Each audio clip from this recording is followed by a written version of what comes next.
Coucou, bienvenue sur Trouver ma voix.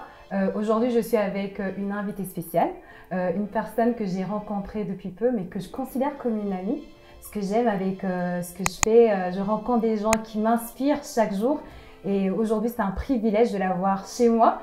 On avait programmé ça depuis très longtemps, hein. Ouais. Mais avant cela, regardons ces clips. That's right. Give me music. Yeah. Yeah. Power. African gigs. African gigs. Yeah. My name is Mandia. I'm a student in Manchester and I'm also co-founder and regular blogger of Black Girl Flow. While I was out with some friends some time ago, one of them made the remark about never seeing my hair in its natural state. It definitely got me thinking, and I began to question myself too. It wasn't long before I realized why. The answer was quite simple. What do I do with it?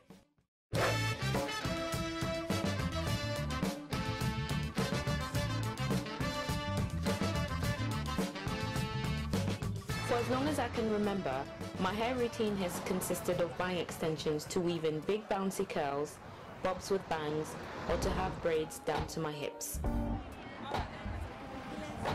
Although my hairstyles don't change as often as 12 times in a year, it's not unheard of for women, and especially black women, to change their looks so often.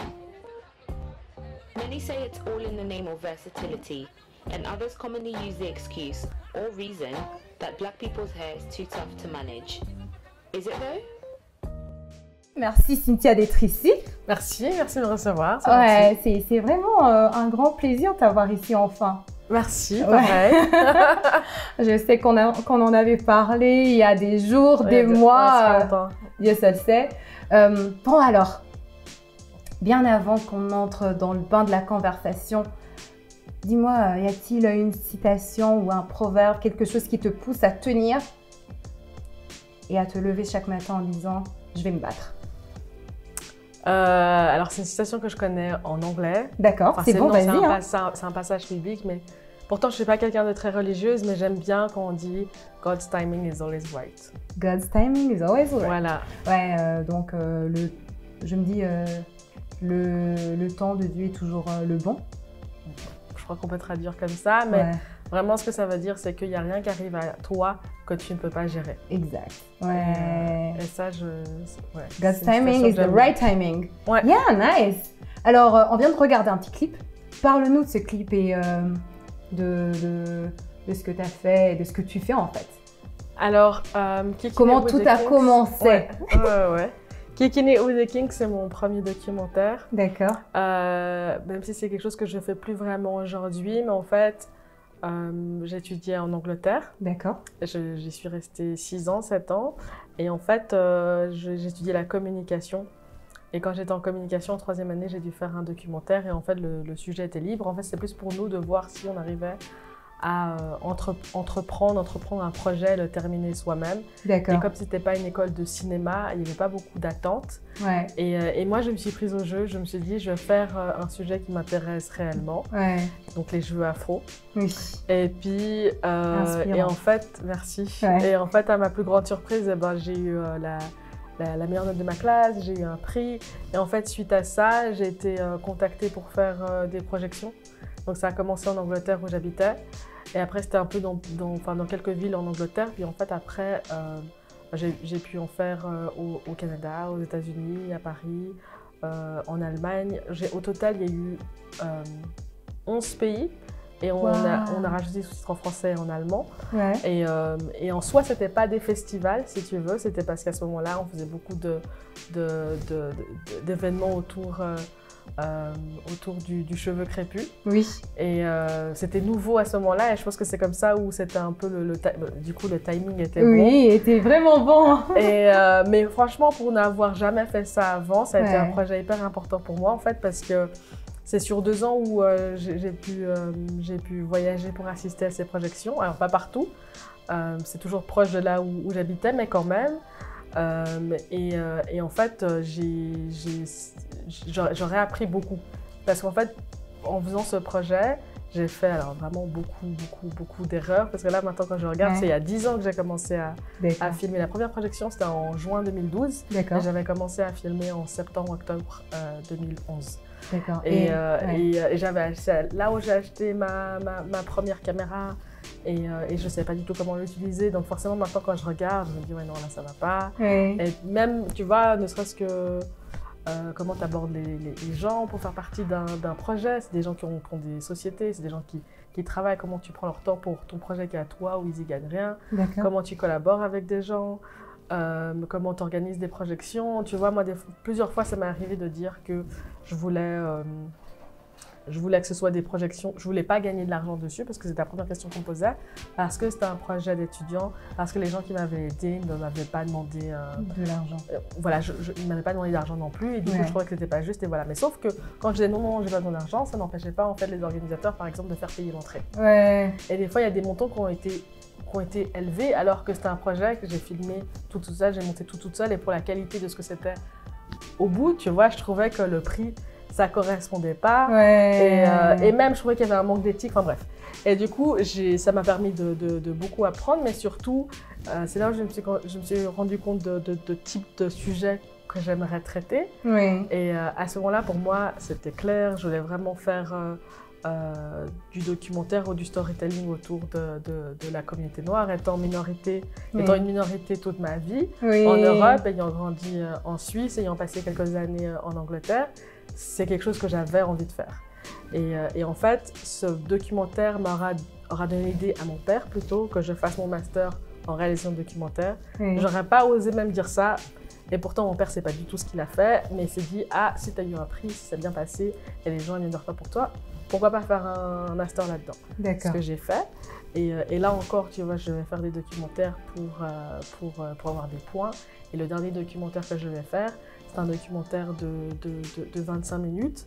Et en fait, après avoir brainstormé, avoir proposé des idées où les profs n'étaient pas forcément contents, parce qu'ils trouvaient, en fait, où ça dérangeait mes profs, c'est qu'à chaque fois, c'était trop lié à la discrimination. Ce qui m'a... À bout d'un moment, je me suis dit, bon, ok, j'ai changé de sujet, parce que je vois que ça mais en même temps, c'est ce que tu vivais, hein.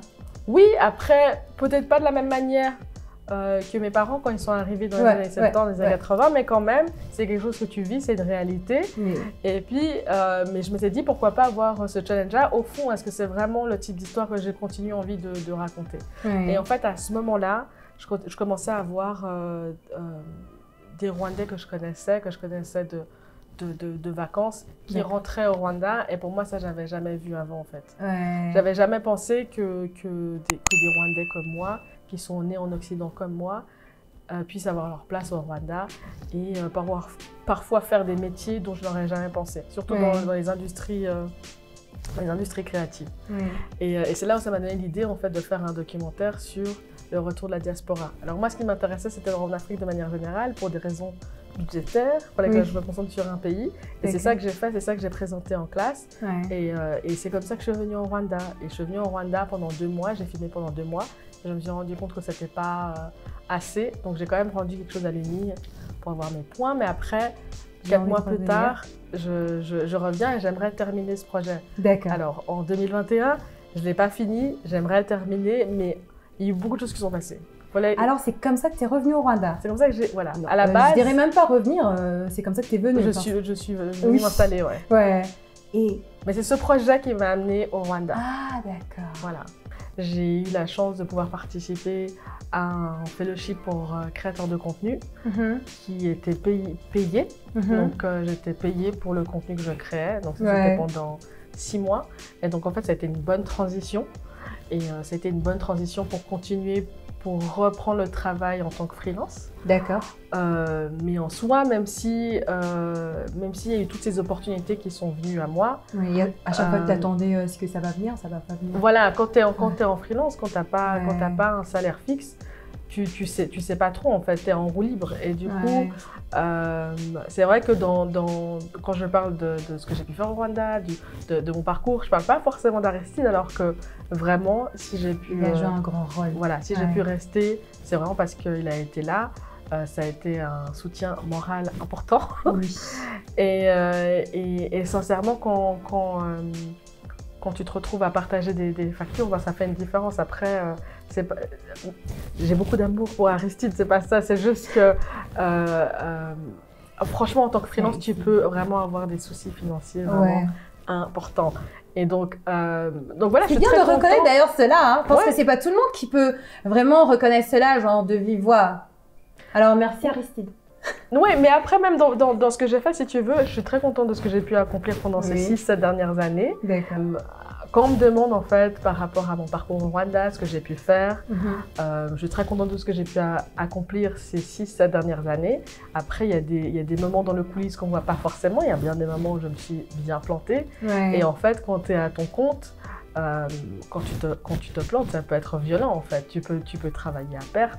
Tu peux ne pas avoir de mandat pendant des mois. Et je crois que je ne comprenais pas très bien dans quoi je me lançais. Par contre, ça a été de très bonnes leçons. Mais après, en fait, quand tu t'installes, quand tu fais ce choix de t'installer au Rwanda, quand tu as cette expérience-là, ben, ta vie, elle joue aussi la vie personnelle, en fait. C'est pour ça que je parlais d'Aristide avant. Parce que c'est pas que tu viens ici et il n'y a que ta carrière, il n'y a que ton travail, ton entreprise. Si tu veux, oui, ça peut arriver comme une surprise, mais au-delà du fait que ça a été une très belle histoire et dans un mois on va se marier, ben, en soi on a partagé on a pu partager des factures à deux et franchement ça m'a vraiment déchargée. Et sincèrement il y a eu des moments où ça a été plus lui qui s'est occupé des factures que moi. Sincèrement, de vouloir s'installer en tant que photographe ou vidéaste ou réalisatrice de contenu, à un moment où il n'y avait pas toujours de la demande, ça a été difficile, mais en tout cas, ça m'aura vraiment permis de me rendre compte de ce que je peux réellement faire ici et quelle est ma plus-value. Génial. Voilà. Une toute dernière question. Ben, tu connais ce que je fais, mais alors qui est-ce que tu me conseillerais de rencontrer prochainement? Moi, je te conseillerais de rencontrer Nathalie Bonte, qui a le restaurant Le Poivre Noir. Le Poivre Noir. Il se trouve que... J'adore ces plats. Ouais. Nathalie, j'espère que tu vas nous ouvrir les portes. On a hâte de te rencontrer. Et à vous qui nous regardez en ce moment, j'espère que vous avez beaucoup aimé. À très bientôt. Ciao.